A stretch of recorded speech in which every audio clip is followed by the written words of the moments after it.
We have excitement, we have romance, and we have truth and consequences, like the auditor. So of Uranus, Neptune, Pluto, the excitement, the romance and adventure, and the auditor. Or the excitement, the expectations, and the result. Okay, but the minute you try and bypass discipline and the normal way of doing things, your structure is not going to be as stable. You will not be as secure. So if Uranus is going to conjunct, now these planets are idealized in many ways, or demonized in many ways, these other planets. But up to Saturn, there are things you can see. These are normal things. These are the normal rulerships. Responsibility, dignity, respect, these are normal things. Inhibition, normal stuff. It can be dealt with. Jupiter, Mars, all these energies, they're just normal things everybody's got. And we run into each other and we run across the differences. And time goes by. But because Saturn seems to be the boring structure of things, when we're running around trying to do some things and there's the chores and duty we have to do, whenever something unexpected happens, it gets a lot of attention. A fire engine goes by, some car crashes outside the window, everybody's going to go look. It's exciting. It changes the regular boring day, routine of the day. So if something changes the routine of the day every day, then there's no routine and not the same amount being accomplished, but it seems exciting.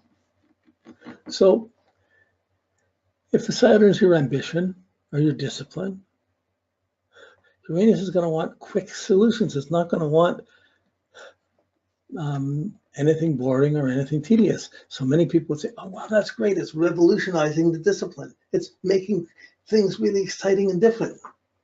But only if that person is disciplined enough to be able to work to get the normal responsibilities and a little bit more to be ready for the extra work to contain freedom. If you get the freedom with it, having worked for it, whoever's going to come around you is going to be filling all the gaps of what you didn't do. So Uranus shocks and tries to excite or disrupt or speed up Saturn. Gotta get out of this fast. I gotta be independent. I don't want to take that job. I don't want to do it. It's going to destabilize that. Now that means in your body, it may destabilize your bones, make your bones somewhat unstable or brittle. It may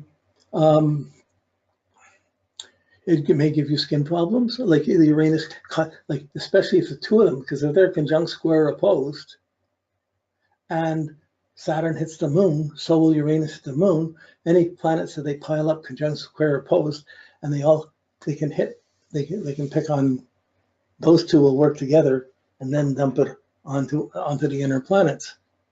So the inner planets are really the prime receivers, and the outer ones are the prime disruptors. And the Mars, Jupiter, Saturn are trying to get the general runaround, just get by, make things happen, fight battles, win them, get over the whatever. But Uranus excites, so it's often considered the union within the government, fighting the government. But the unions are government structures themselves too. So there's no excitement if there's not a boredom. If there's not a fixed standard, there's nothing that's really going to change. Uranus is always trying to innovate and change. But if you're innovating, changing everything, nothing will ever get really accomplished. It becomes a constant state of relative, maybe chaos or just instability. Constant change is not a good thing for accomplishing works or having a healthy body and shape.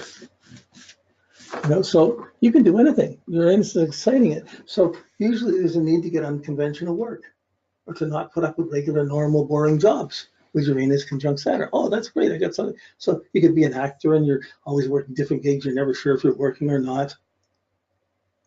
You could be like, it depends how it fits to the rest of your chart. But Uranus to Saturn means that this long-term discipline is going to be made less patient. You're going to try to do it fast. You're not necessarily going to hold in for a 10 or 15-year commitment or a 30-year commitment to accomplish something, like bringing up kids.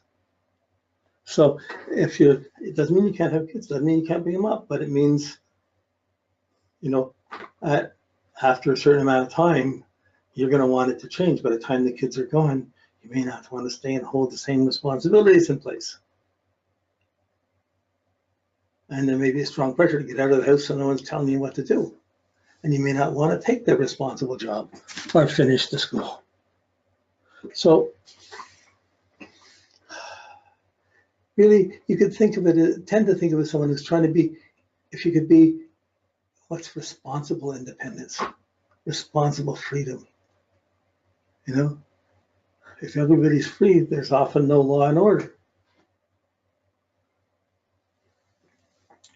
So Uranus just excites it, unstabilizes, doesn't make the, it makes the Saturn not so strict, not so severe, not so disciplined.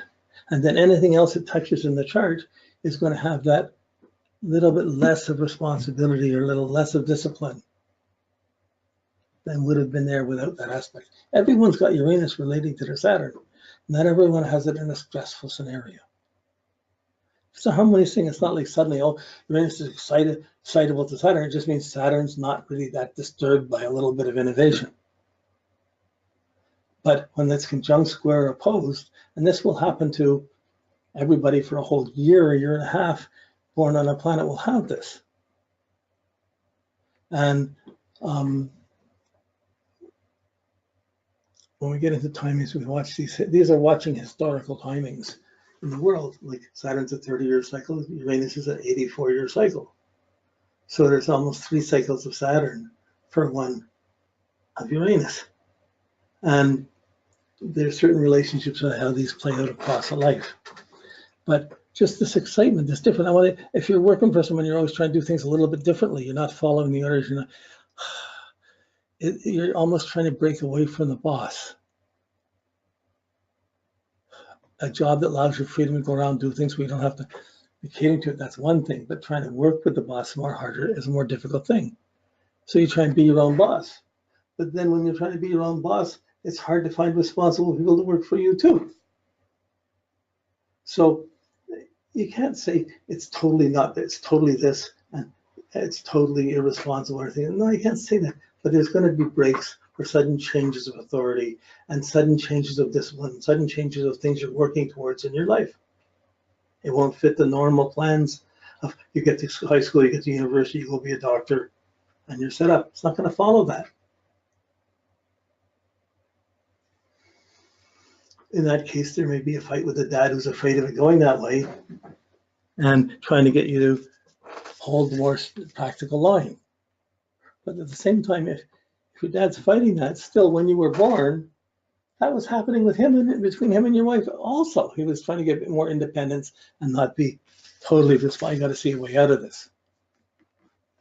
So it's not like you don't see, you can't, it's really hard to see Saturn, Uranus, or Uranus, Neptune, Pluto aspects to Saturn. They're there for a group of people. Teachers will run into this. They'll get a group of class, they'll have a class where everybody's responsible, then the next year suddenly they'll get a class every 8 years or so with this aspects going on. Suddenly they get this crazy class. It's excitable, it's not so responsible, and like you're trying to teach the same way and it doesn't go the same way. So teachers will see this. And once they calculate, they could look at it, if they kept track of it, they would see it clearly.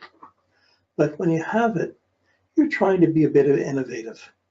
But really, you should be struggling to be prepared to be innovative. You don't want the innovation and the excitement to come at the expense of Saturn, which would only increase the stress.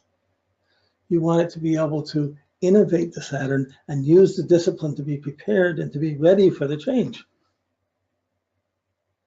Timing's everything. Uranus tends to want to speed up the time. And Saturn's trying to put the brakes on and it's being disrupted. It's okay, it's what it is. Thank goodness some people have this. Thank goodness not everybody's working for the bank or the government. Thank goodness we don't get all the government we pay for. You know, like, there's always countries, there's always governments, there's always people making, geez, what jobs are we going to do? But if both those planets squared and then hit a Mars or a Venus, they start to build a much bigger complex. So we get to see these, when we start doing a person's chart, we start getting the multiple aspects. And you don't know which one's more important or how they merge. That takes time to gain the experience of. But they do, and going through the steps and learning how to put them together, they add together. They're both there. So it's like learning how to listen to the symphony rather than listen to the individual instruments and hear them relating to each other. It takes time to do that. A conductor can know that one violin is out of tune. Most of us are just trying to find a beat and never hear that. So again, the hearing is the Saturn. The Uranus is changes to it, shocks to it. So it could be someone who's just, it could come into someone and is just always trying to be the independent, do the independent thing or the exciting thing at work. That would be a social image. But really, as your discipline, you're not inclined to take on responsibilities forever because I could do this for a while, but I'm going to get out of this, or this is going to lead me to that. You want that excitement to be within that. That could be a very popular person because they're not so strict or conservative. And it'll be fine until heavy responsibilities come in, and then they may want to break away from heavy responsibilities or take an alternative approach. All different kinds of relationships now. Nothing's exactly traditional, but really from a chart, it doesn't matter if it's male, female, male, male, female, female, mix. It's still two people having to put up with each other in the same place, having to live together with their habits, having to talk, having to communicate, having to have values. It doesn't matter. You know, the same energy happens. It's about the individuals. It doesn't matter if it's a man or a woman or whatever. It's the energy would happen as they would be together more. But the Uranus means something unconditional, exceptional, is trying to be there. Just, I want to have my own. It could be as simple as I got to have my own job. I can't work for someone. You know, and then you have your own job and you have to work like heck to pay for it. So like the two are tied to each other. So being prepared for freedom. If you have the Saturn Uranus, you want the excitement, but you've got to be ready to work the Saturn to get it. Because as soon as you if you break the Saturn to get it, you don't get this ability to land. You can take the rocket going up, but you won't be able to land it again. You won't get the respect from it. You can get the excitement, not the respect. So between excitement and respect and accomplishment, accomplishing an exciting adventure, that's it.